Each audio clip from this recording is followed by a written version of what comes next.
Hello, everybody. We're going to just let everyone filter in, and then we'll get started with this conversation with Vincent D'Onofrio. So I'm just going to watch the attendee thing tick up, and then and then we'll get started. We're really happy that everyone's spending part of their Sunday here with us. My name is Zinnia. I'm the studio administrator here at Sharon Chatten Studio. And before we bring everyone on, I want to let you know that because this is a webinar, it's different from a Zoom meeting. You're not going to see your fellow attendees. You'll only see the speakers and moderators and the hosts for today. Our plan for today is to start with some questions from our moderators, and then we've invited one of Sharon's former students to ask a couple questions, and there will definitely be opportunity for Vincent to answer questions from the attendees, which we will select from the Q&A. So you should see a Q&A function at the bottom. That's where you can submit your questions that we'll select from. Now, I would like to introduce our moderators. Sharon Chatten, here we go, and Micki Caruso-McGinnis. Sharon and Micki teach the acting classes at Sharon Chatten Studio. Micki is an actor's manager for 13 years now and has been teaching at the studio with Sharon for 5 years, having been a protege of Sharon's work. Many of you already know Sharon. She is a member of the Actors Studio and the Ensemble Studio Theater and has taught for Larry Moss, Warren Robertson, Lee Strasberg Theater Institute, and she founded the Sharon Chatten Studio in 1980. She moved her studio from New York City to Los Angeles in 1988. And now I'll pass it over to Sharon, who will bring on Vincent too. Let's see. Vincent and I began working together 40 years ago. And about 20 years ago, he started calling me from LAX when he'd come to LA for a shoot, or he'd be shooting here all day. He'd call after the shoot. Are you teaching today? Can I teach? He was passionate about teaching, and he's taught a lot of my classes, and I'm honored to have you here. It's great to be here. Spread the tips, spread the inspiration. Yes. Go ahead, it's yours. Okay. Oh, it's mine. Okay. It's yours. All right. So, hi everybody. I think I should first start off with saying that, I guess I'm a method actor. That's what I've studied for most of my career. But before that, before I met Sharon, I studied under Sonia Moore, who had the American Stanislavski Theater Company, and we toured and did a couple of plays with her. We used to do classics and everything from Tennessee Williams to Chekhov, and when you were doing those plays in her troupe of actors, you had to use the Stanislavski system, which is basically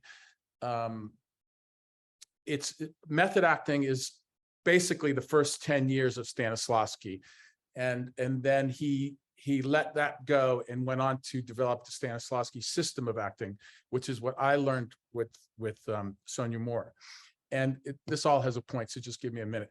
And so eventually I met Sharon and started studying method acting, and but I have always used both, because the external for me has been a big part of my career, how to develop a character from the outside in, not just the inside out. I mean, the emotional story of a character, the idea of servicing the story in an emotional way is important, and method acting for me personally comes in. It's a big part of that for me. I guess in the end, I'm saying I've worked with a lot of actors in my career, and a lot of them study many different things. And I think we all realize eventually that it's really not about what technique you study, but it's about being, not a lazy actor, being a studious actor, one who knows script analysis, and one who knows how to service a story, because that's really what it's all about. And the great actors that I've worked with, there's no difference between what I do and what they do, especially when the camera's rolling or on stage. Everybody just seems to be achieving the same thing. How does your technique on a set, how do you use your technique and let it translate in a practical way on the set? Whether Yeah, it's so sensory work or other techniques? yeah. So over the years, I've developed a way to carry. I'm going to skip script analysis for now, but once I've analyzed the script, once I know what the script is about, once I know what how my character, why my character belongs in the story, and what I have to do to service the story, the most practical way I can explain what I do is that if we're doing 2 or 3 scenes that day, or if it's a film, you maybe do 1 or 2. If it's a series, you do several scenes. And so I know already before that day comes what I need to do. I know where my character is coming from, where my character is, and where my character is going always for every scene. And then I know what I'm going to have to bring that day. What the character's coming from, where is the character emotionally, and sometimes it can be just a very kind of even tone thing where there's not a lot of work necessary. You just keep your heart and your stomach open and react and act, and that's sufficient enough. But sometimes, especially these days, we deal with a lot of heightened reality kind of stuff, like Marvel stuff or a lot of science fiction stuff. And so usually scenes can start pretty abruptly and be intense right off the bat, or at least they build into a very intense thing fairly quickly. Transitions have gotten shorter. I believe that in the 70s and they were making films where a character would transition over 2 or 3 scenes. These days, some of the films, not all of them, you have to do huge transitions within 1 scene, or sometimes 2, just like television used to be, and it still is now. And so I'll sit in my chair in my dressing room, usually after makeup or after rehearsal, because rehearsal in film is really just a blocking, and you kind of like, sometimes I wish we raced the horses, but you're really just walking the horses around the track. It's not really performance time in film yet. Sometimes it is, and that's exciting to do it that way. But eventually I'll get time in the chair. It's an emotion that I've already worked on, or a sense memory, or an affective memory, if you know anything about method acting. I will find that emotion by myself in my trailer or in my dressing or wherever I can find a quiet place. I can walk into a field and do it sometimes.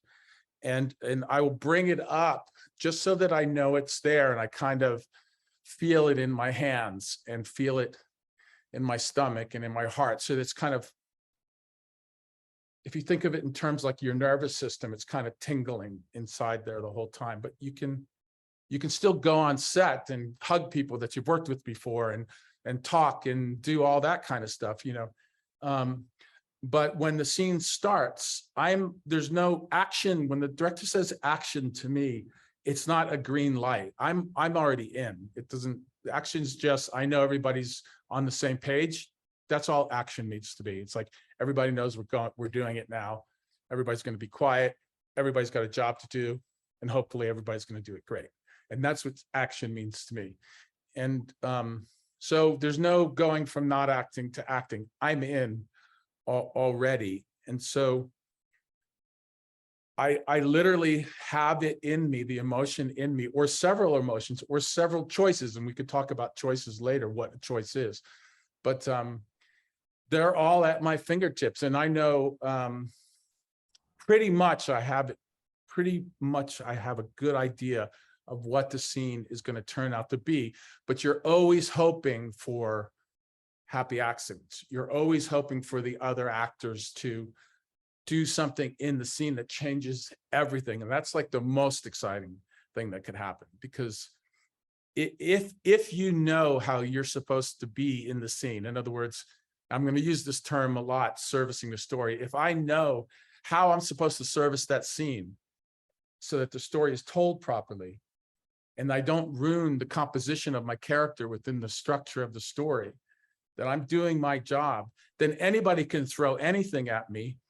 And I'm ready because I'm always where I'm supposed to be, whether it's something I planned or not, or whether lines are coming at me in different ways than I thought they would, or actions or events are happening in different ways than I thought they would. I'm open to change and can react, but still my inner work knows exactly where it's supposed to be. And then I can riff off of that. And so that's pretty much it. I mean, that's pretty much how I work. Sometimes it's, if you think of it as somebody juggling, sometimes it's many balls. Like if I'm doing an accent, that's one ball. If I'm reacting to the other actors, which is always, that's another ball. I'm doing the author's words, that's another one.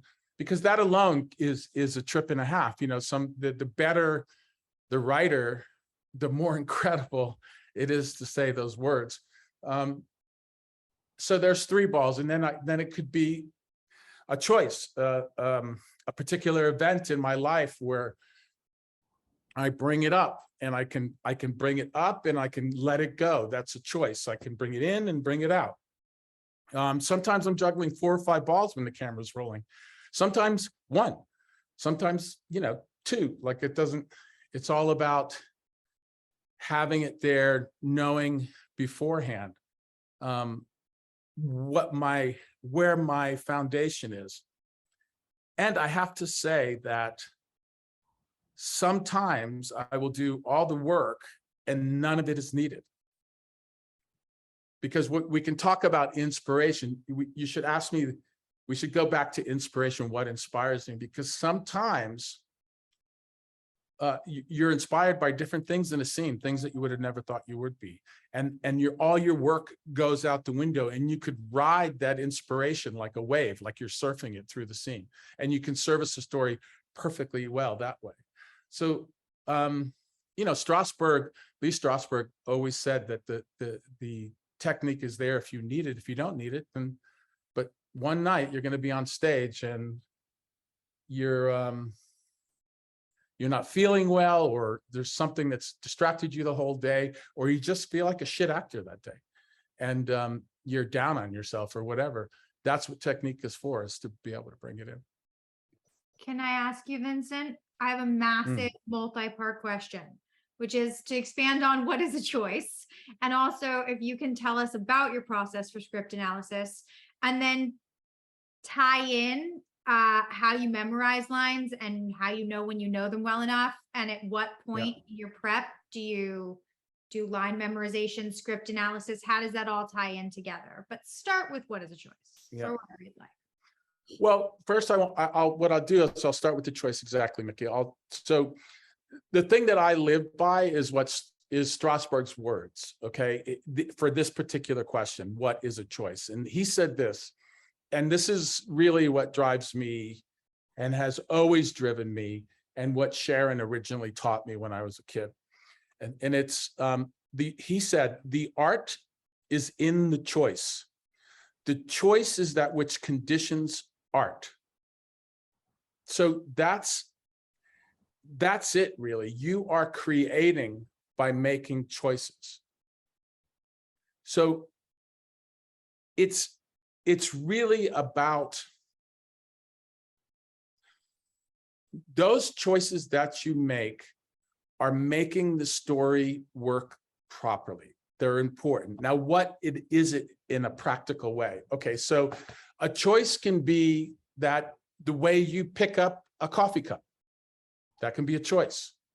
You can use obstacles to affect your character in a way where you could. So in other words, if I was going to pick up a coffee cup, what if the coffee cup is way too hot?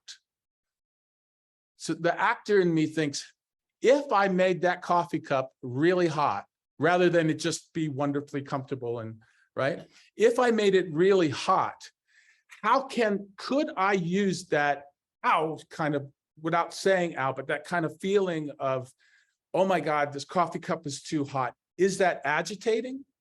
Is it comforting that I have something warmer than I thought it was?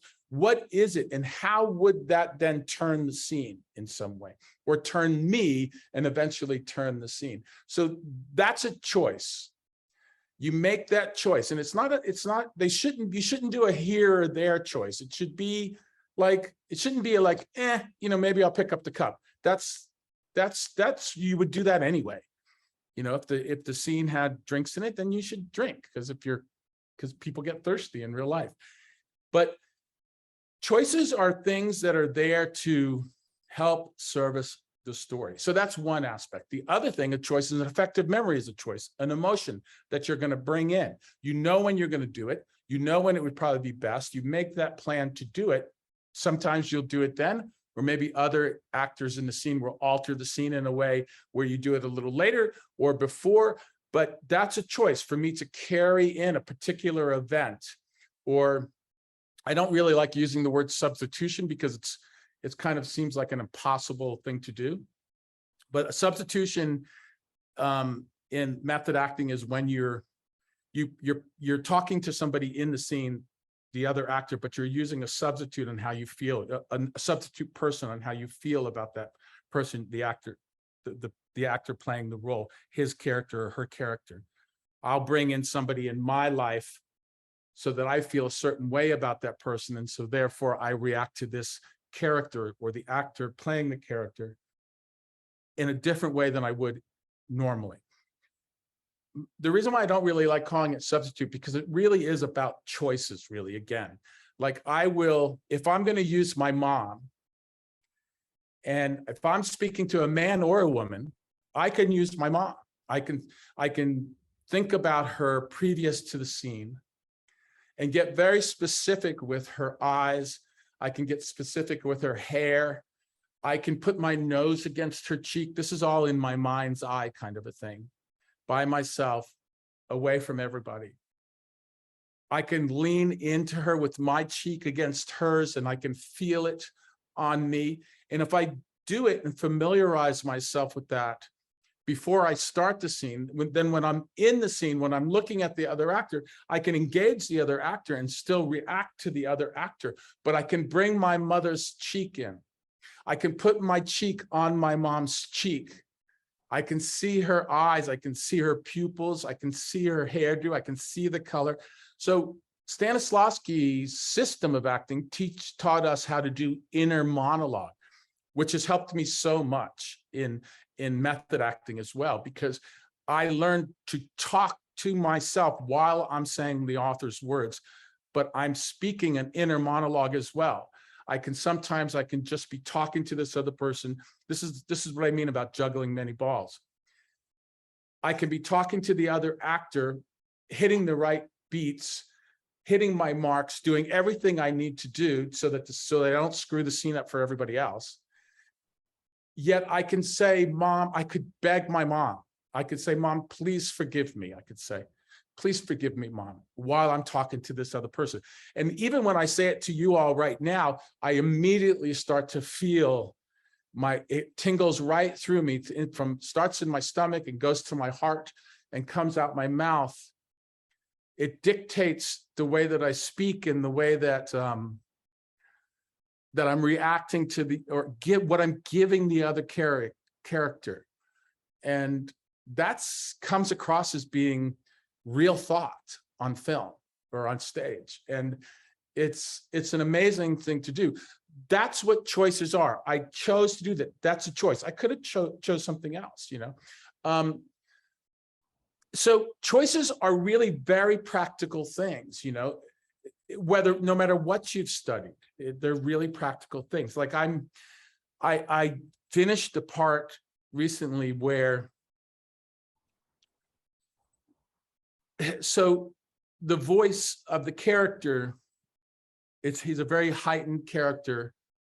Lives in this kind of world of science fiction and comic book kind of, and he has to be big in a certain way. But, what comes to my mind immediately is why, how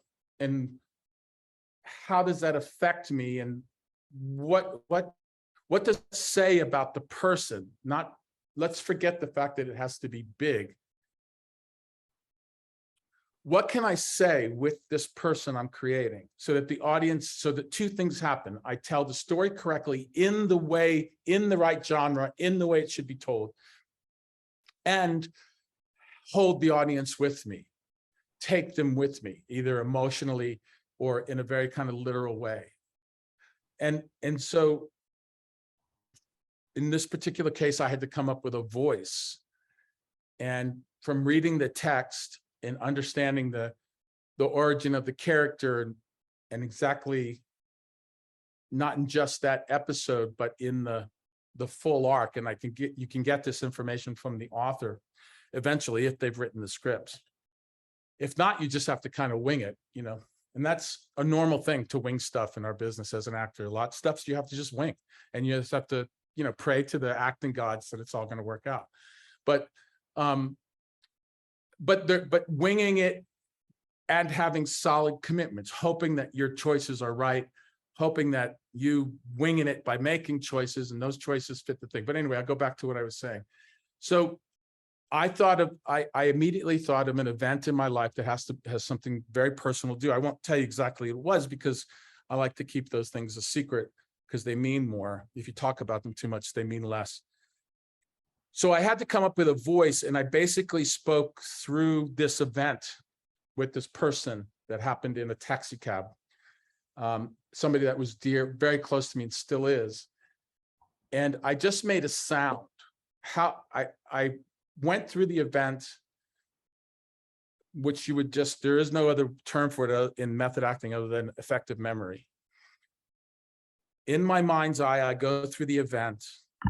Through the emotion is it. Through Sorry, the go ahead. through the five senses. I just wanted to say that. Yes. And so I get there into the event, and then I just say, okay, now I literally say to myself, now just make, through that emotion, make a sound. And so I make a sound, just whatever comes up out of me, like a or a oh, but it's not the way I'm doing it now. That's just an example. It would actually be dictated by what's going on inside me. So it would more than likely, probably definitely be a much different sound than what you just heard.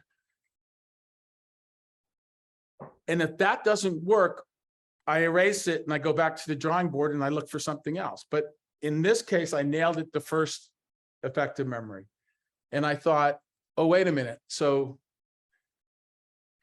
if this guy's a tortured soul, then I can speak this guy's voice. I can say the author's words and use that sound as the tone of his voice. And even to the point where it creates his natural cadence.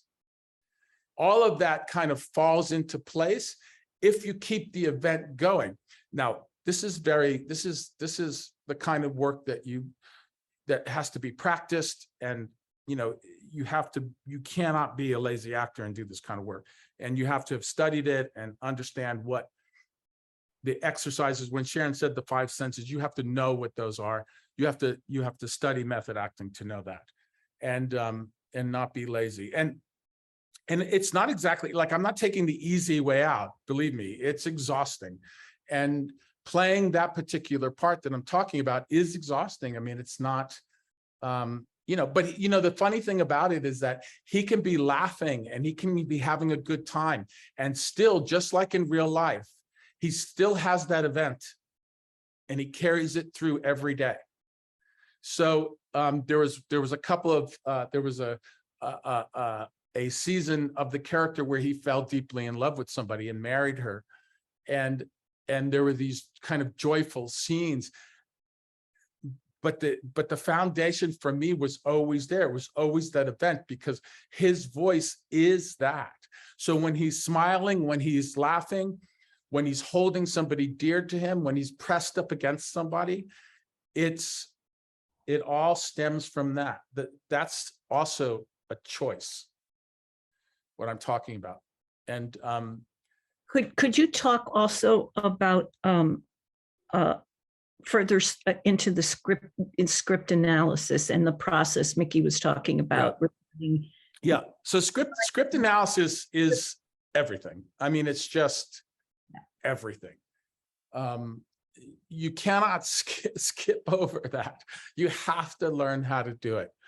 It's because we all think that at times we all think we're dumbasses, and at times we all think we're the most brilliant artists in the world. The truth is that we're both all the time. And script analysis, it will keep you in that area of being of understanding what your job is in any particular piece that you're doing. You have to understand that.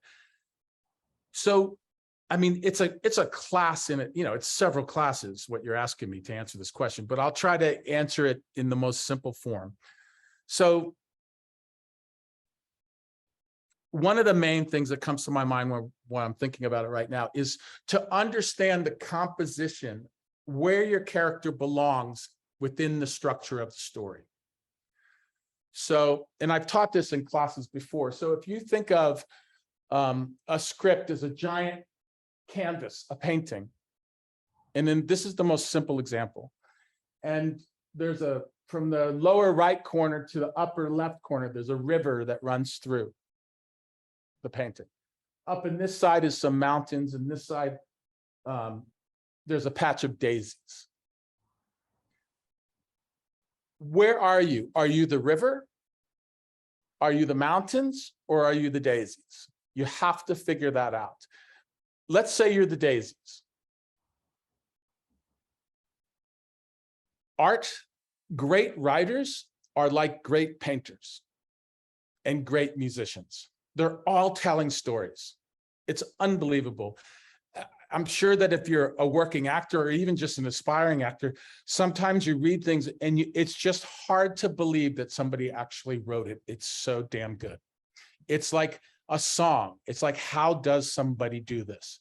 Even if you know music, you think, how does somebody do that?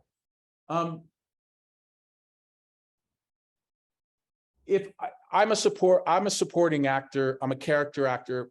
I mean, in my career, I've done both, but I enjoy mostly doing supporting roles in everything that I do. And I've made a good living at it. And it's just I don't know, it's my favorite thing to do. So let's say I'm the patch of daisies.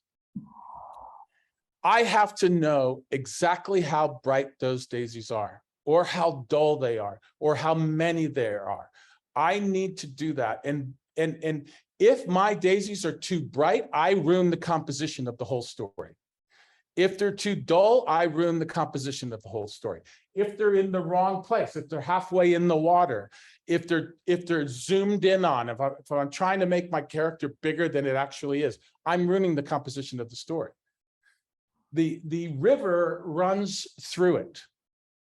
I have to bow to the composition as an artist.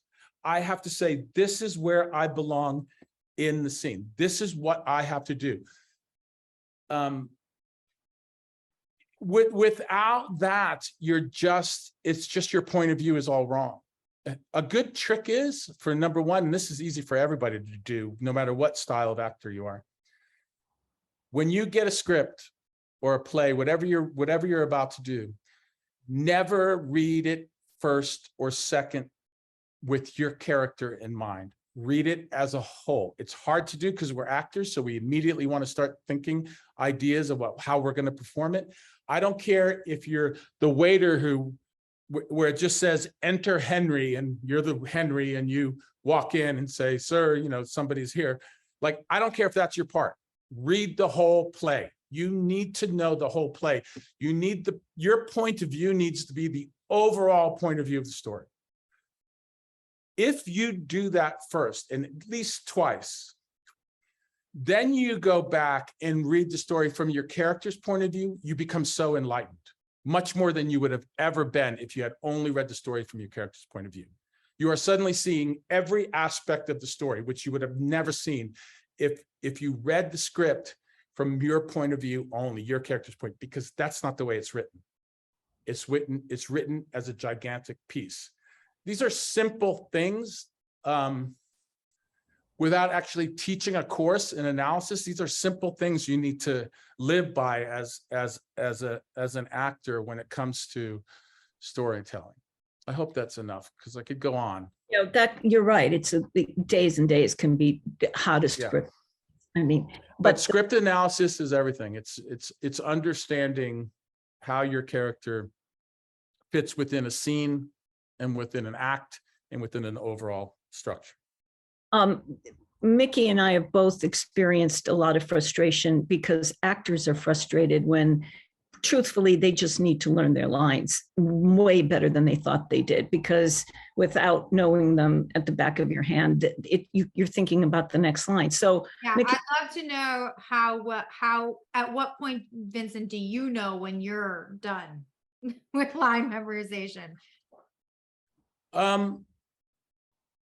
So there's so many, you know. Do you do it before? Where in that the part of the question also that I liked was, where in the process do you learn them, and you know, when do you start learning them? After those 2 reads, before somewhere, and you want, is it loosey goosey? Go ahead. I'm sorry. Yeah, just overall, what's your line memorization process? Yeah. I think that you know, a lot of, you know, number one is you know, I've met them all too, you know, you just can't be a lazy actor. You just can't be, you know, you just can't be. And I know it's tough because when I was younger, you know, holding 2 jobs and going to class and doing all that stuff it's hard, but somehow, some way you find the way to do your studying, you know. When you're younger, you can, you know, you're okay with less sleep. You know, when you're older, you're not so good with less sleep, but not if you're working full time.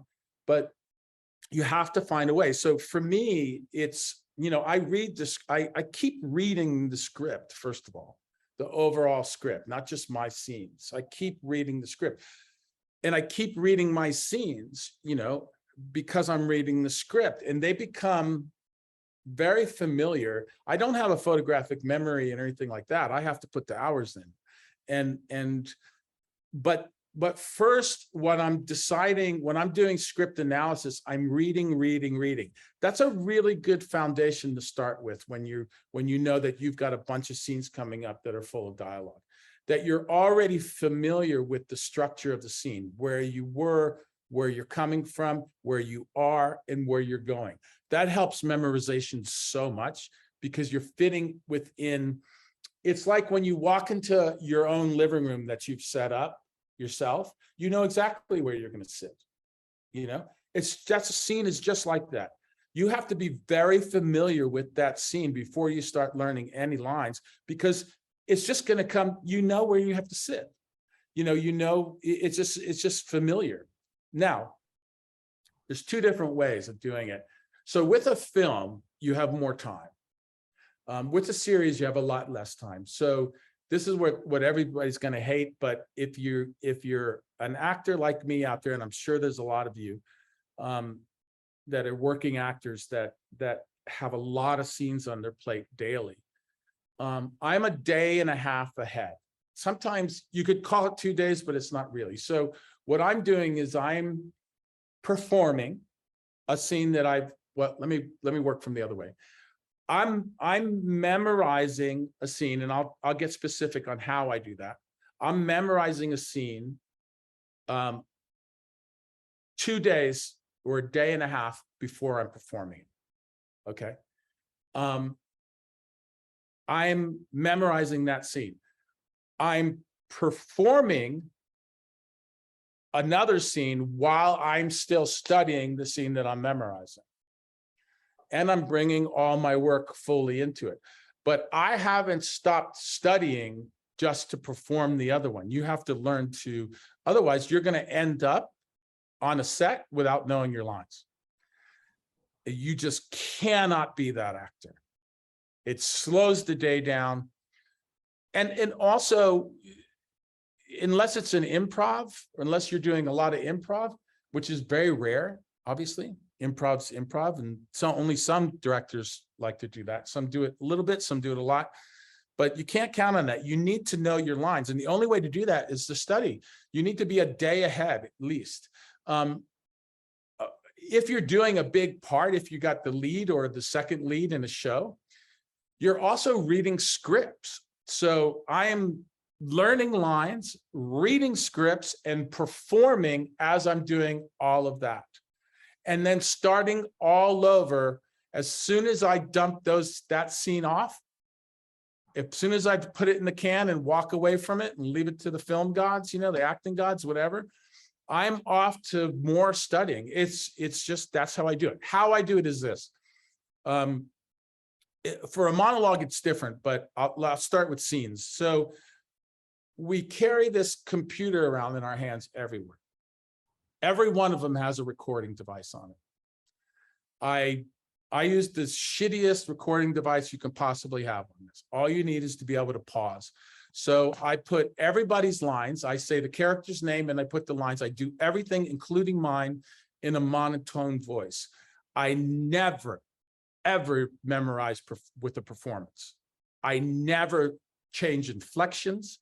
I just put it out there in a very monotone way, flat like that. I put everybody's lines like that. Once I've done that, I go back to the text and I try to learn it. I just try to memorize as anybody memorizes.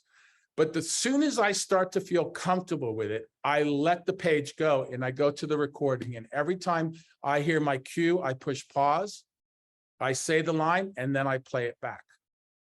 Hear the line, go to the next one, hear my cue, pause, say my line, play it back. That's the first stage.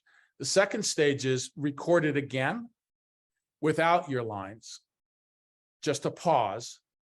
All you have to do is push pause, say your line, and then release it and let the next go. So that's my process of learning lines. And I do not act during that at all, because the reason why is I don't want to get locked into a performance. I haven't decided completely yet what that performance might resemble. I have no idea what the other actors are going to give me. And also, even if I've got my performance planned out to a certain extent, I don't know how those words are going to come through that emotion. I have no idea, nor do I care. I just commit to the author's words. I commit to the emotion inside me. I commit to the blocking, and I commit to the reacting of the other character, and I commit to the text. And you commit also the objective of what you want the other character to feel, or characters to feel, think, or do, and those objectives are. Yeah, that's what I mean by, yes, exactly. That's what I mean by how to service the story correctly. All that comes in. I need to know exactly what I'm supposed to be doing, why I'm doing it, where I'm coming from, where I am, and where I'm going, you know, and why the hell is it important that my character's in this scene, you know, and why is it important that everybody else is in the scene? Vincent, you said one thing about the line memorization process that I've never heard before, which was that you write the name. Your recording device will tell you who is saying what line. So it's not just a blank line read. You actually also say who's saying what line. Is that because you mentioned reading over and over again before you start line memorization, so that you get that deep understanding from the scene to help you with that? Is the reason for making sure you know who says what line in the actual recording to not lose that part of the story, or why do you do that? It just reminds me that it reminds me, you don't have to do it. For me, it just reminds me that the other characters are just as important as mine. Okay. Like that character is in the scene. That character has something to say. Oh, it's Micki's line. Right. Micki is this. Yes. Micki is here in the story. Yes. She's saying it. Yes. I have a pretty good idea why she's saying it. And so I've just gotten to the point where I can just completely deliver the lines in a flat tone. I can use one side of my brain to be reminded of what direction the scene is going in and when, without acting it out. You know, it's just a reminder that there's other characters as important as mine in the scene. I think I would love to open this up to questions from people, and I'd like to, is that okay? And then I have. Yeah, of course. We're going to Josh. Are we going to Josh first? Yeah, we are. Definitely. Micki and I have so many questions to ask you, but we want the public to speak. Josh Yo, come Hi, on. Josh. Josh, Hey, Vincent. Can you Josh, hear me? yeah. Yeah. Josh is, let me introduce you. Josh used to study with us, and he lucked out and was studying with us when Vincent was teaching so many of my classes. And so he and Vincent have worked a lot together. Since then, Josh has a YouTube channel called Make Art Now. Make Art Now. And so go ahead, ask your questions. Awesome. Thanks, Sharon, for having me.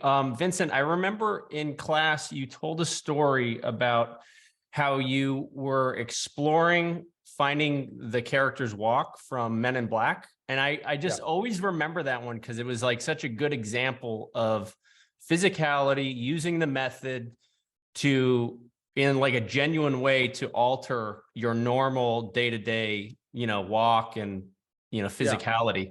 And I was curious if you wanted to either share that story again, or maybe if you have another example of something maybe more recent that you've been working on.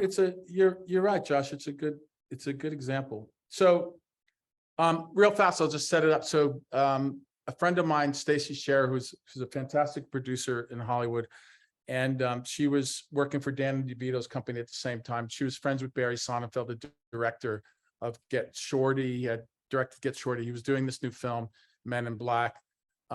She said to me, Barry wants you to read the script. He's interested to see if you would want to play this part. The only condition is, and Barry and I have talked about this, there's been articles about it, so our stories are exactly the same, Barry and mine.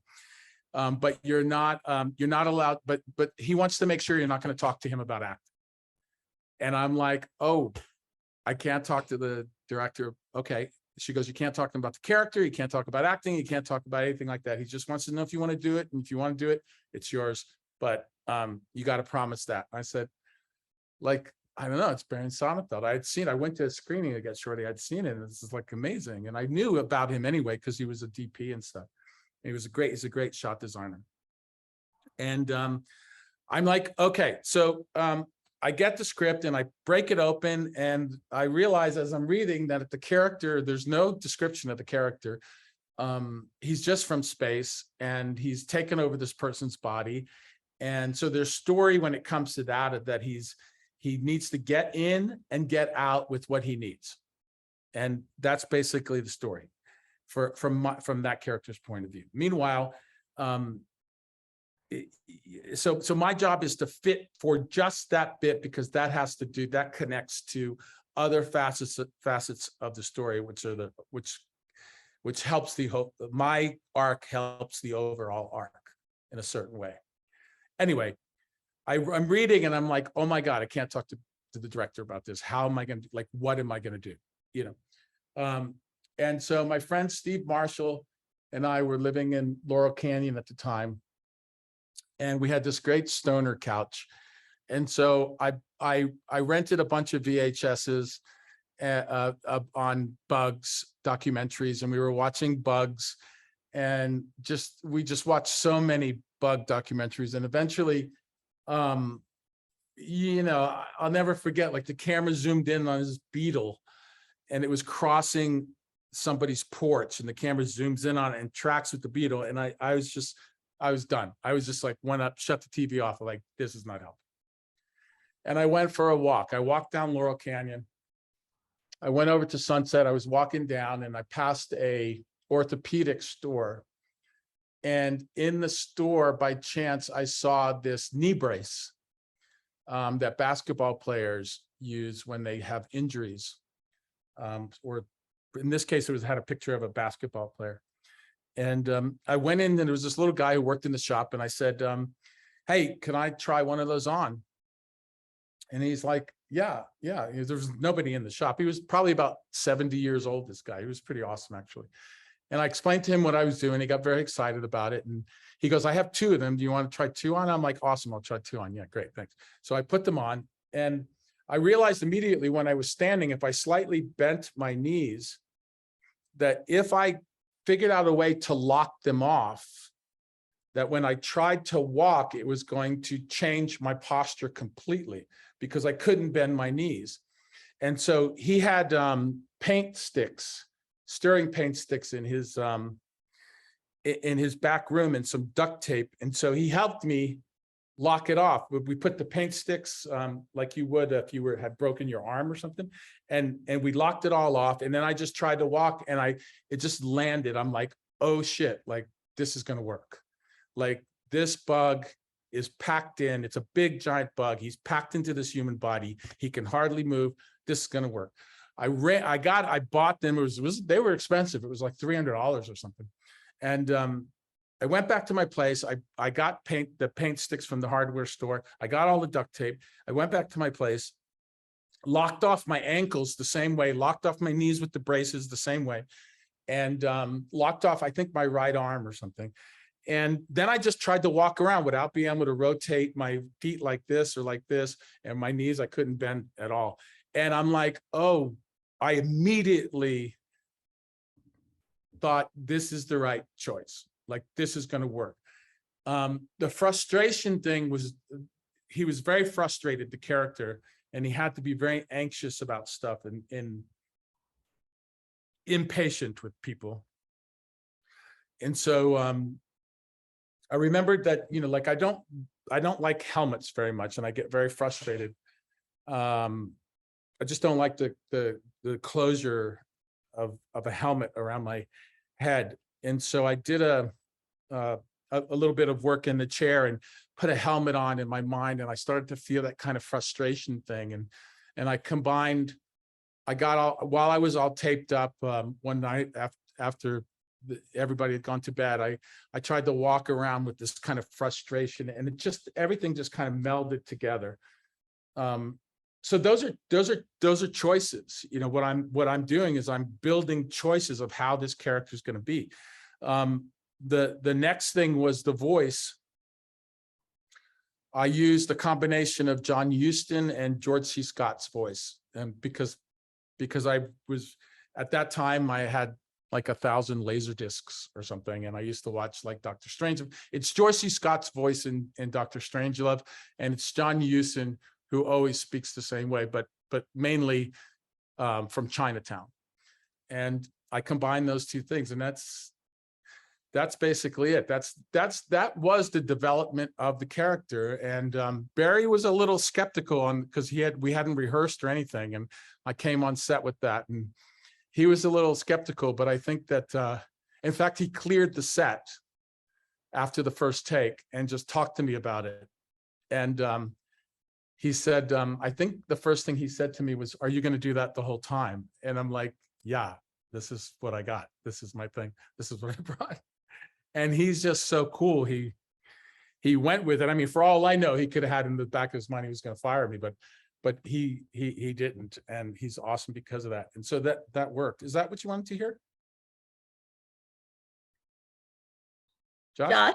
Yeah, sorry, I muted myself there. Yeah, that's exactly. Yeah, that's what I was talking about. So all those are choices. That's what choices are.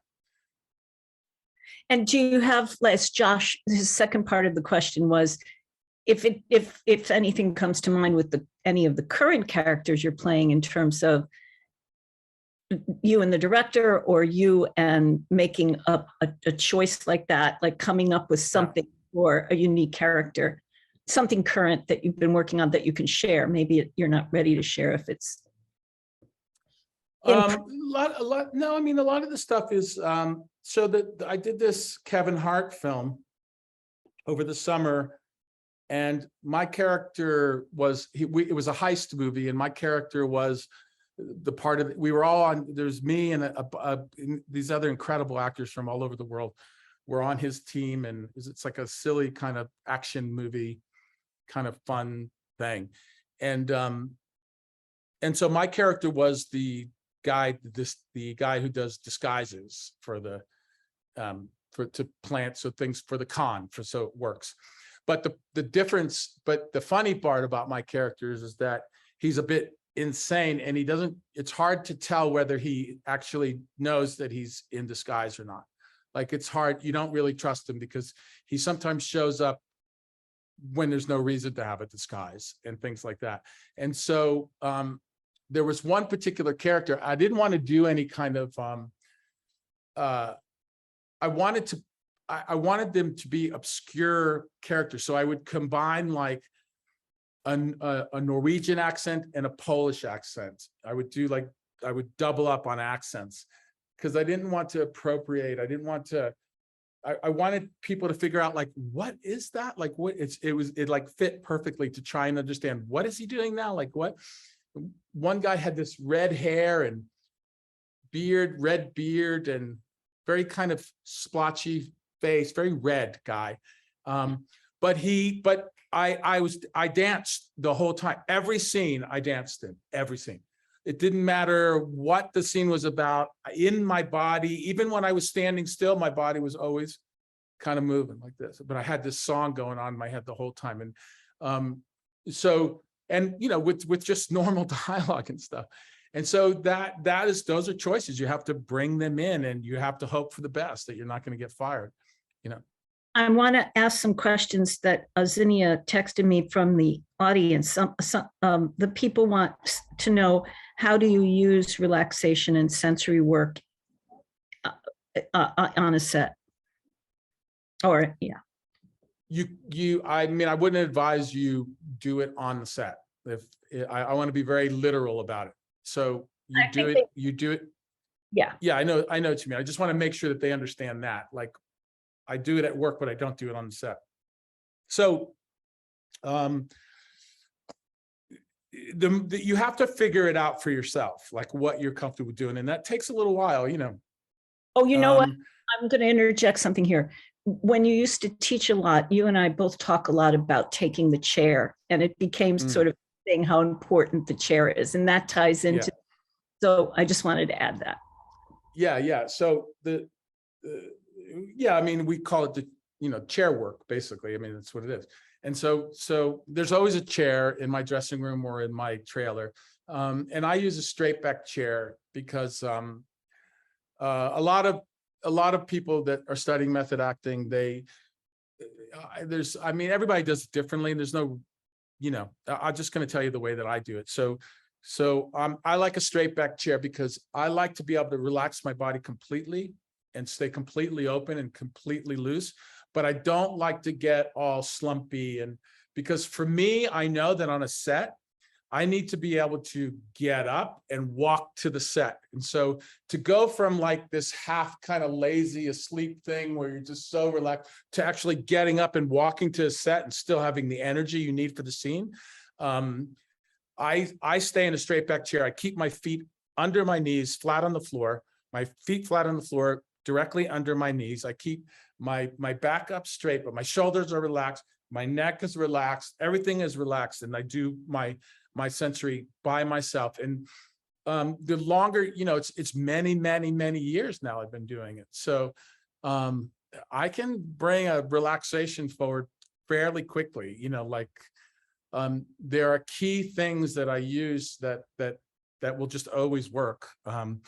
And that's like going from my toes to the top of my head and completely relaxing everything. And by the time I've finished that off, I'm completely relaxed, and I can immediately start thinking about the choices that I've made. And if I need to do an effective memory, I'll do it. And this is like about 20 minutes. Either I'll do it when I arrive, or sometimes when you arrive, you have to go straight to makeup. On a film set, there's always 20 minutes. And so you can do it. You don't go on your phone. You just get your work done in the morning. Nobody's going to be upset if you don't talk to them right away the first 20 minutes of the day. Everything's going to be fine, because by the end of the day, you will have proven that not only are you a great actor, but you're actually a decent human being. And so there's plenty of time for that. It's a 13, 14-hour day. Yeah, it's that I do it in my dressing room. And that's how I do it. I do it like you would do it in class. But so what I was saying, just one more thing to say about it. If I have an effective memory going, whether it's joy, or whether it's frustration, or whether it's whether it affects my nervous system in an extreme way or in a kind of light, kind of airy way, whatever I'm doing, I can bring it down. And I can't really explain it other than, because everybody says it's different because it's all our inner workings, how our own bodies work. I keep a lot of it. It comes from my stomach. It comes from my heart. And I think it does most people. And it's not in my head. Other things are in my head. Other choices are in my head. The event, the affective memory or the emotion, if I needed to do one that day. Obviously, most of the time you don't, or a lot of the time. It's really, I can grab it with my hands. Like it's right there at my fingertips. I feel it in my hands. When I talk about it now, I can feel it in my hands. I can get up. I can say hello to everybody. I can walk on set. My mind is on my mark. Like my mind is on my mark, but there's other things to do too. So I get my props and figure it out. I go to wherever if I'm sitting at a desk or whatever I'm doing, I sort all my props out. If I have to pick something up a couple of times because it's a choice that I made, I'll pick it up a couple of times. I'll make sure that it's in the right place. I'll make sure that there's not going to be any complications with that. I'll even ask the other actor, do you mind just taking this from me for a second?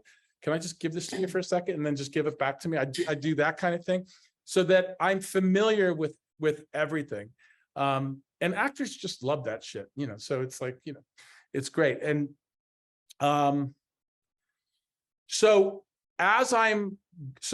then if there's a little time, I'll go back to my chair. My eye is always on the mark. My eye is always on, I'm just waiting for everybody to get on the same page so I can start the scene.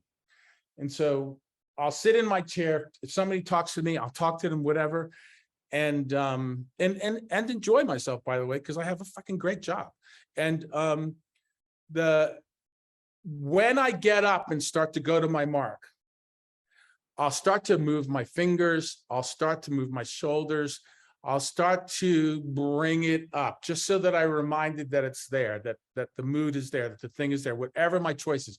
If it's not an emotional choice and it's something that I have to remember about my objective or the other character's objectives, if there's something that I need to remember about servicing the story, I'll bring that up in my mind as I'm walking from my chair on set to my mark.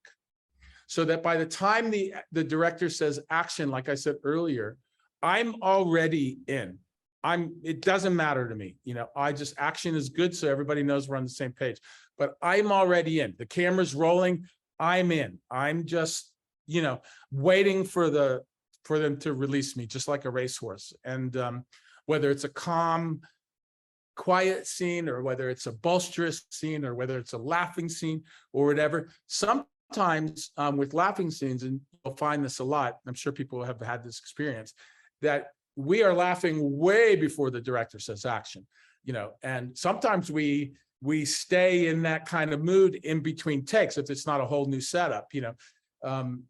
We'll just goof around and get really obnoxious. I remember when I was doing the Eyes of Tammy Faye, Andrew and Jessica and I were sitting on this kind of gazebo and on this lake.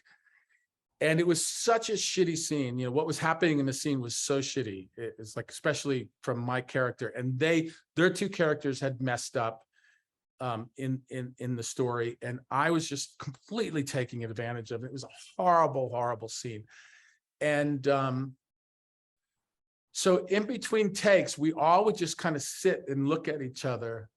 And that feeling of what was going on in the scene was just sort of there the whole time. It was interesting. And one of us would, even like, I remember us trying to make each other laugh sometimes to see what would happen. Like, this is before they started rolling, to see what would happen with the scene, but with the same kind of shittiness that was going on. Like, how far could we go with saying obnoxious things to each other, saying, I forget what the topic was, but somebody picked the topic and it got really raunchy.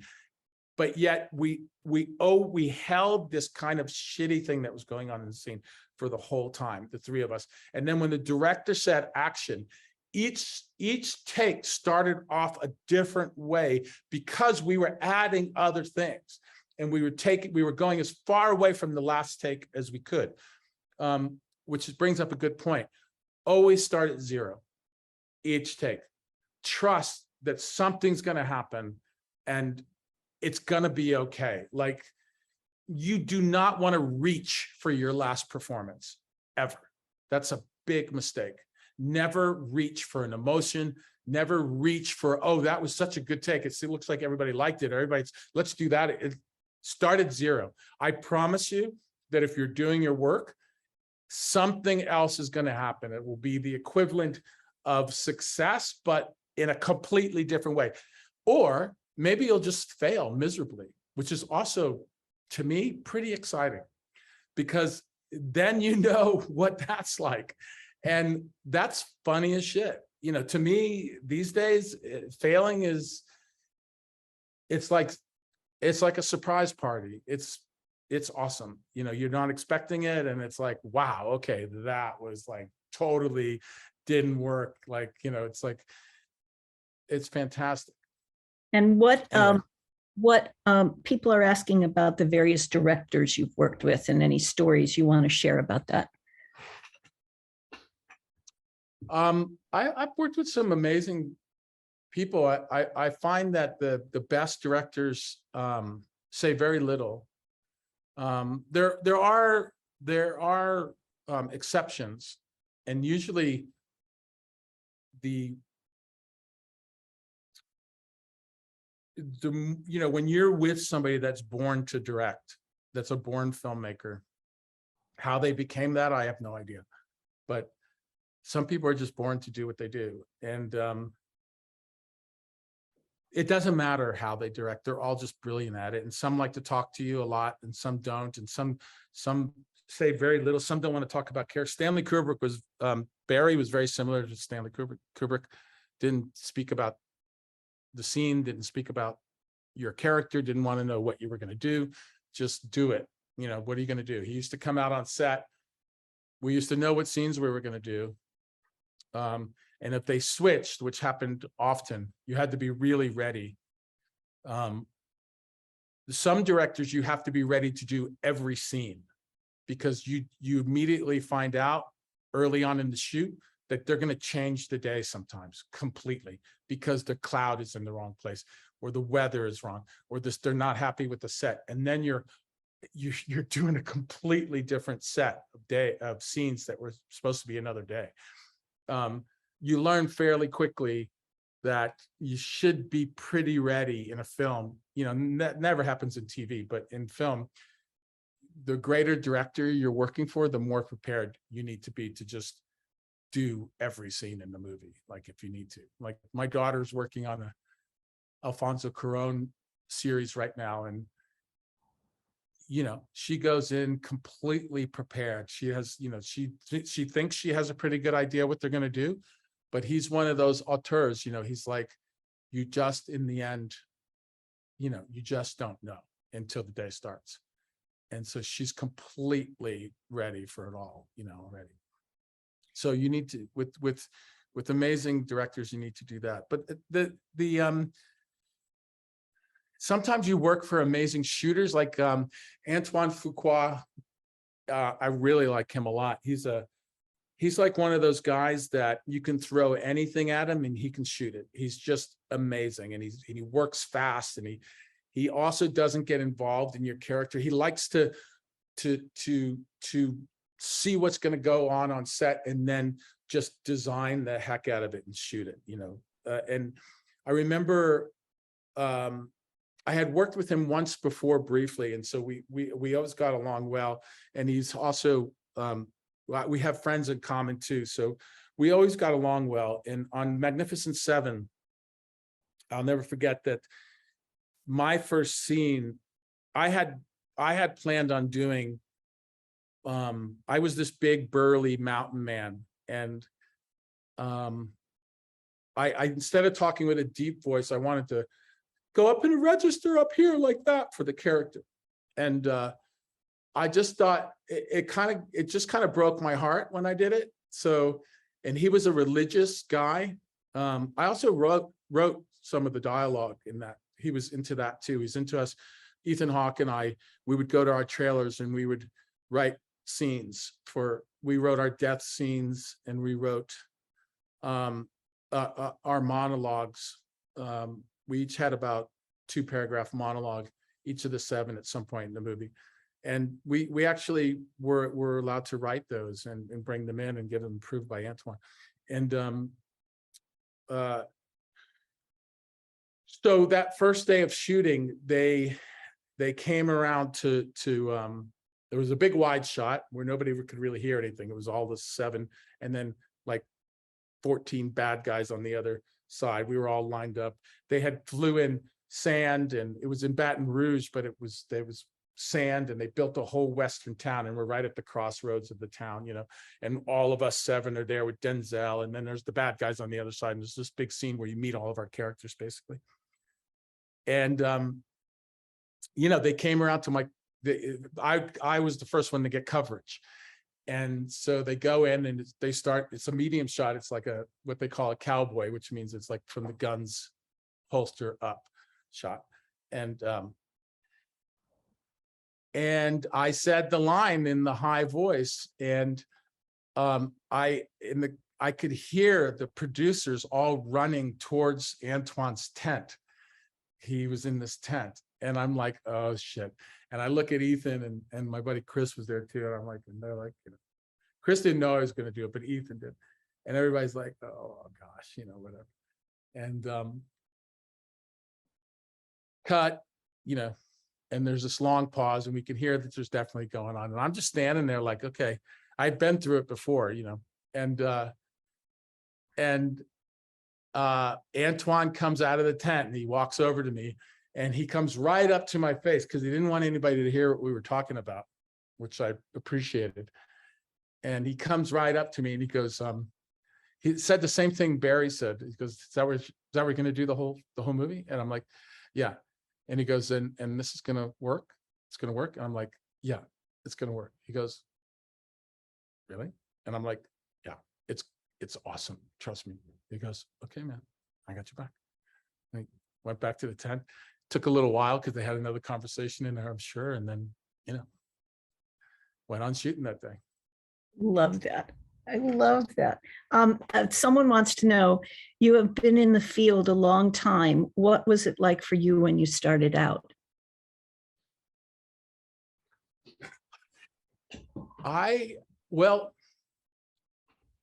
very lucky, I gotta say, there's been a couple of times in my career where it's sort of like Christmas, you get these gifts. And my first big gift was, I immediately got on my own back then. There was no other way to do it, but to actually knock on people's doors and stick your foot in the door and get in and say, can I just do a monologue for you? I used to do it with age. And that's what you taught us to do. That's what the thing was to do, was try to get to do a monologue in front of an agent, try to get them to see your work. And so that's what I did. And I got this great little theater agent, and I ended up on Broadway eventually. But I was really lucky when it came to Full Metal Jacket. That was my first film. And, I was pretty, what would you say, Sharon? I was pretty well versed in what I wanted to do. Yeah. You were a very committed student in class. Yeah. But will you talk to them about what you did to get the part in Full Metal Jacket, which was, you worked your ass off to get that role. Yeah. Getting the monologue from class into the right hands, and then the gaining of the weight and convincing Kubrick, the whole thing, right? Yeah. So anyway, I found out through Matthew Modine, who I just ran into. We knew each other from class a little bit, and also from, or a class. Was it your class or was it another class? Yeah. And then because he was there for a little bit, and then and from auditions and stuff, we knew each other, and he was just walking by one day, and I said, "What are you doing?" And he had started working. He had done like 4 films or more before I started working, and he said, "Oh, I'm doing this, but we don't know what the character is. You should send in a tape." And I didn't even know I didn't have a film agent, so I had no idea. So he got me the address, luck, and I started working. I think I started working on a monologue in class. It was Nourish the, I think it was. Yes, Nurse the Beast. Yeah. And Steve, my friend Steve, and I, back then the cameras were huge, and it was just like they were expensive and huge. So we rented a camera, and I was living on 10th Avenue and 21st Street or something. And we found a front stairway of a house on 21st Street. And I sat on the stoop, and we set up the camera, and we shot like 8 takes. And then they were those big giant beta tapes. And I took it to NYU. I had a friend, NYU student, who was studying to be an editor. And he kind of just took my favorite one out, and I put it in a giant envelope and sent it off to England. And took a few weeks, and yeah, I got a call back from Stanley. And he said, yeah, go ahead. No, yeah, he said that I like what you did here, and I'm going to send you some words.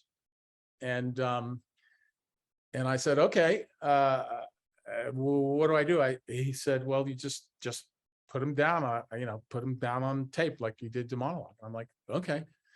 And I got it eventually. And then Steve and I rented the same camera, which was very expensive for us back then. And I put it on tape, and then I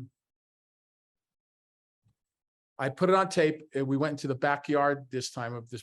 I was staying in Jersey City, and we put that, and he liked that. And then he called me another couple of weeks later, and he said, you have to, for this particular job, you're going to have to put on a lot of weight. And he said, can you put on 20 pounds or something like that, just to show me that you're willing to do it, and then send me another tape of whatever. And so I did that, and I did it. We went back to the stoop again, and I did it with my shirt off, and sent that. And then the next phone call, he gave me the job, and he explained to me what I was going to have to do. And I flew out there and gained all the weight. Eventually I think I ended up gaining a total of 80 pounds. And then, and then we started learning how to be a Marine March and do monkey patrol with the rifles and stuff. What about animal work? Some people are asking, do you use animal work in your work? I do. Yeah.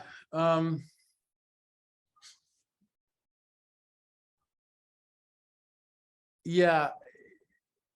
So in the Eyes of Tammy Faye, I used a rooster. So I should say a rooster, which I think I did in your class before I actually shot it, right? Is that true? Like, wasn't I teaching? Didn't I use it as an example one night? Yeah, maybe.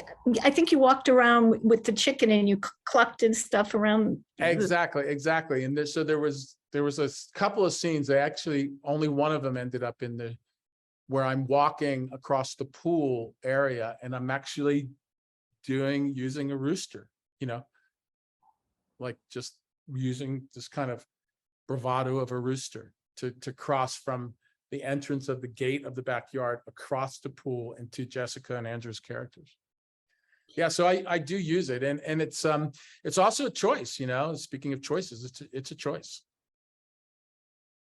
And how you do that, how you do that is you need to look at roosters, and you need to, if you can get to a live rooster rather than just see it in a one-dimensional way on a screen, if you can get to a petting zoo or something and chase a rooster or hold a rooster, and try to, you can even, just try to do more, always do more than what you think is needed. The more you do, the better you're gonna be. You always should do 110%, and so I've always done that my whole career, whereas when my planning is extensive, and when I'm researching, I do more than I would ever need. And even with this rooster, you know, it's I know what a rooster is. I know what a rooster looks like. I mean, there's plenty of documentaries on animals and roosters and stuff, but I went and I found a rooster in upstate New York, and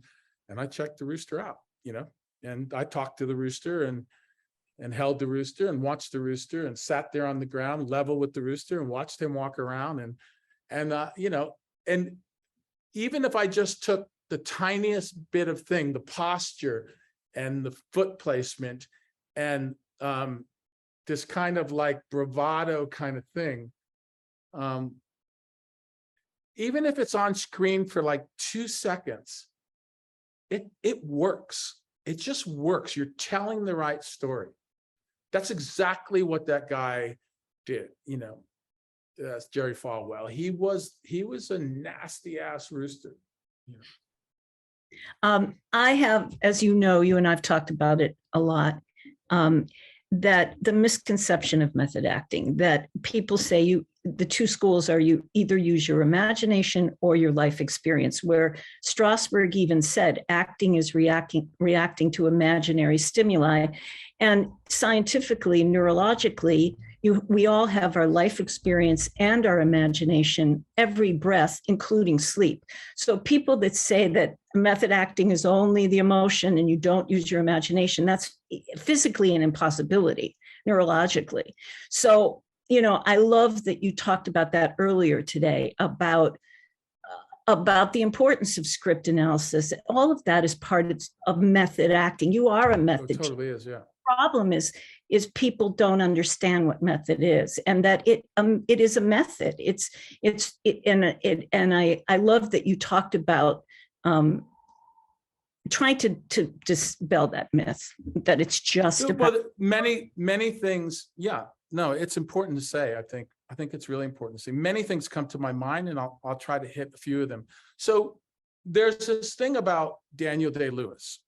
So Daniel Day-Lewis was not a method actor. Daniel Day-Lewis was just a genius actor.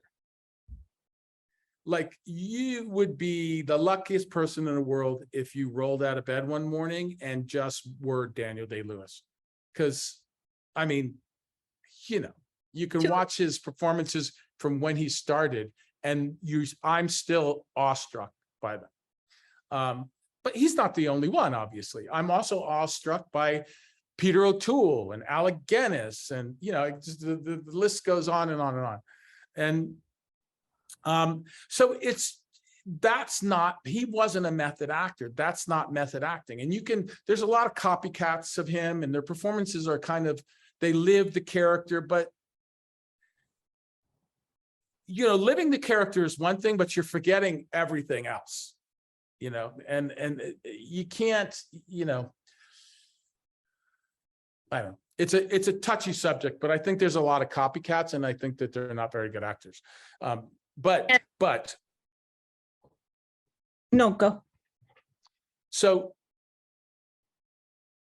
you have to remember, I was with one of my students, ex-students, actually, the other day. Yesterday or day before yesterday, we were talking about voice and how certain playwrights, like for instance, Sam Shepard, a lot of his plays, his best plays, there's a very particular way to do a Sam Shepard play, to speak his words and to do it the way he meant for it to be done, you know. And it's like a rhythm, it's like an enunciation thing. It's like David Mamet wrote in rhythms early on, especially. And there's way to do that you have to be able to do that. You can't just live the character and then come in and not make these other choices that are right for the piece. The piece was written that way, it should be done that way. And that's the misconception of method acting, because yeah, you know, having been around Strasberg for so many years, that he would be the first one to say it's not about emotion. You know, why are you crying in this? it's, you know, all the things in terms of script analysis and objective and physical work and vocal work and the author, all that stuff is part of method acting. You know, Yes. it's the only difference is that they do say, please also really feel stuff. Let something happen to you as well. That's really the only difference, you know.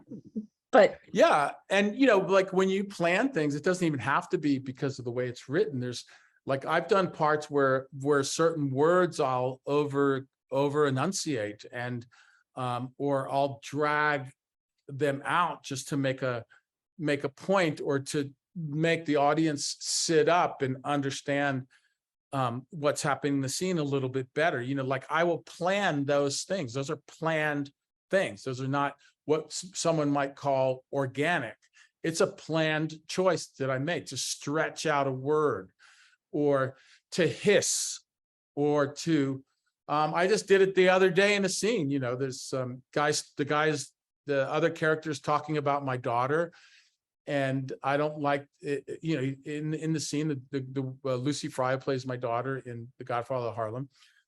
There's one of the other characters is talking about her in the scene, and I'm this kind of protective dad, and I'm supposed to be. I have to not let on that that I don't like what he's saying because I have to do this deal with him, and I can't make it agitated. Eventually, I'm going to have my comeuppance. I know that.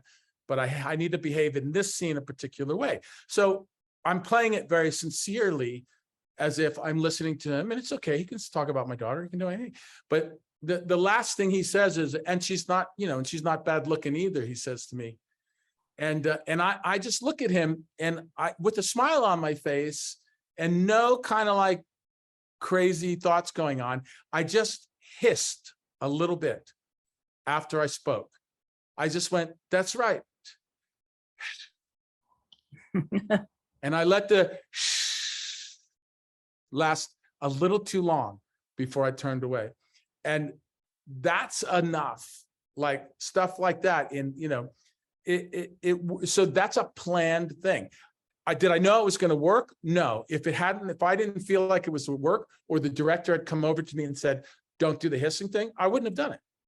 But I tried it once and it did in fact work. I felt like it would, and it did. And it's, you know, more than likely going to be in the show. So yeah, no, method acting is not what people think it is. It's just another technique. And it just happens to be one that's been very good for me and very good for many people. And we all eventually use many things on top of the foundation of this method acting thing that we studied, or that I've studied for so long. And I'm using, you know, Stanislavski exterior work, and I'm using speech stuff. And you know, I would say as a young actor, the only regrets that I have are like, I should have studied speech more. I should have studied the Alexander technique more. There are things that I should have done with the vessel that I have, because I had to make up for it later on. I had to study it later on and figure it out later on. And I wish that it was as ingrained in me as other things that I did study enough. So I would say as a young actor, you should study movement, dance, song, voice, and the Alexander technique. I mean, it's just, you know, you want to not lose your voice for 100 shows, study the Alexander technique. I want to also ask about etiquette. Micki was talking about this with me earlier. What is set etiquette? Like who are the not who, but what qualities in other actors are a fucking pain in the ass on set, and versus what's just thank you so much. You know, what before we leave, you know, trying to get people to be mensches when they go to work. Yeah, no, it's important. It's important. I mean, I learned the hard way. Like I was a pain in the ass for a particular part of my career. But I was young and I had to learn the hard way, and I did. So I would say I've spent the last, you know, 30 years with an etiquette that I think is the proper one to have. And I think that I always think of Deborah Ann Woll when I think of the epitome. She played a character in the Marvel show. She's a fantastic actress, Deborah Ann Woll. And I worked in Marvel with her, and she was in that. Had a great part before Daredevil. She had a great part in, I forget the name of it. It was like a vampire thing on HBO. I forget what it was called. It was a very popular show. And Deborah has the perfect etiquette. She is so pleasant to be around. She gives off this vibe of being super, super serious and super, super powerful as a person. But you can talk to her about anything, any time of the day. She's completely open. On set, she's so calm and so relaxed and so ready for anything. It's incredible. She never doesn't know her dialogue. She never doesn't understand the scene. I mean, none of us are always right about the scene. And she wasn't either. And neither am I, by the way. A lot of times, we all have, sometimes we know exactly what's going on, or sometimes it takes the director or another actor to enlighten us. But that's the way you need to be on a set. You need to not bring your anxiety or your troubles into everybody else's life. Keep it in your dressing room. We don't, the worst thing you want to do is to waste the day, especially on a series. Nobody's going to like you. No, except for like the some of the crew who get double and triple time, they're going to love you because the day goes longer. But other than that, nobody's going to like you if you're just come in and you're a pain in the ass. And my suggestion is to just do everything at home. Get your stuff done there. Get it all done. Come prepared. My daughter was telling me, and it's funny, but she's my daughter, obviously, but it's like, we're the same. We didn't have to be the same. She feels most confident as an actress, the more well-studied she is. When she knows that she's ready to have anything thrown at her that day, her confidence is sky high. I feel exactly the same way. You can throw anything at me at any given day, and I'm ready to go. So etiquette is important. I will say that in my experience, there are certain actors, and this might sound a little snobby, but I don't mean it to be snobby. Certain actors in my career, I've seen, they walk out on set and the set stays really loud. Other actors walk out on set and everybody gets quiet. That's when you know that you're doing the right thing. It's, when me and my friends walk out on set, the crew, everybody knows that it's time to go to work. And they're working their ass off. We're working our ass off. Everybody knows that it's time to get serious, and the set goes quiet. If you're a pain in the ass, and if you come in and don't know your lines and you're there holding up the day, the set does not go quiet for you. Come back. Zinnia, can you bring Micki and I back? Because it's time to end, but I wanted you to say one last thing, Vincent, which was no greed, no envy. What's the third one? I love that, your slogan. No fear, no greed, no envy. Yeah. That's my slogan, always. Yeah. And that's a good way to think of when you're dealing with other artists. I would like to say one more thing addition to that, because it really fits with the no fear, no greed, no envy thing. I've noticed that a lot of guys and girls of my generation, they're really down on social media and stuff like that, especially things like TikTok and Instagram and stuff like that. And I still go to concerts, and I still go for walks and watch people. I still do everything that I used to do when I was studying Sharon, when I was a kid. Sit in Central Park and watch people, or sit wherever. And I still go to see live music, and I still love to go see paintings and sculptures, and I still do all that live. But I have to tell you that no matter what age you are, and no matter what you think of what's going on in the world right now, I am so moved by some of these young people on social media. I mean, their art is just so beautiful.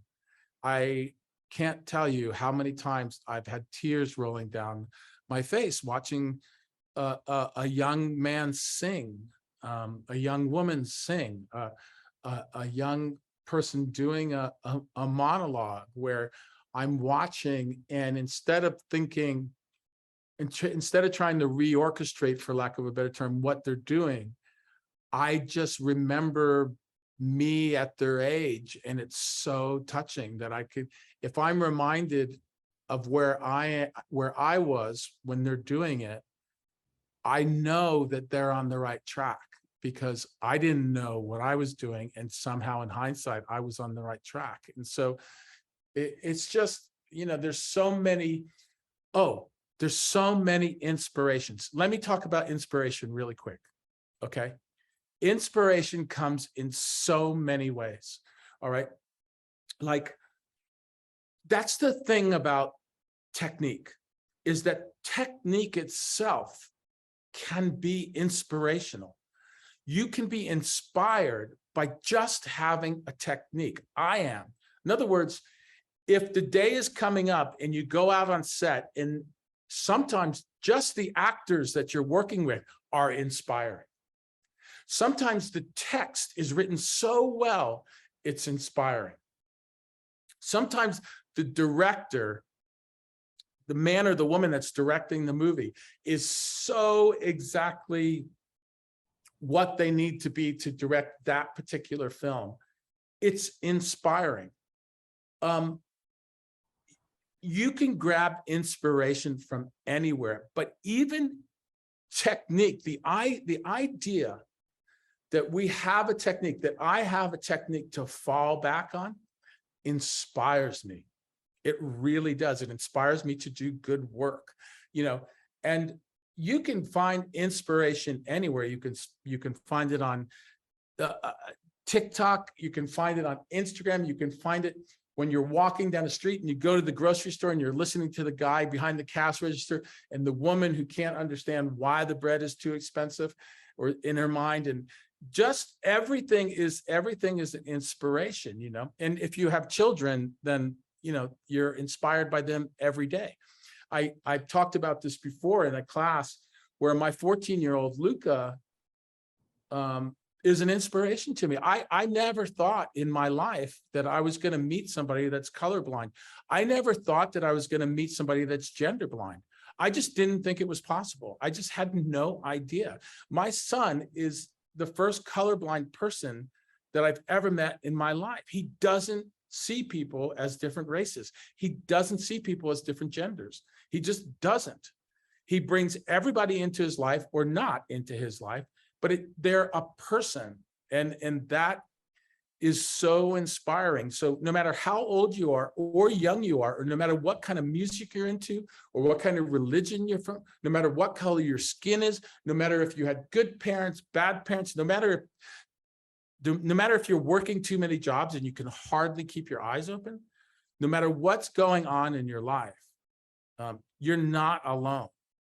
And there are inspirations all around you.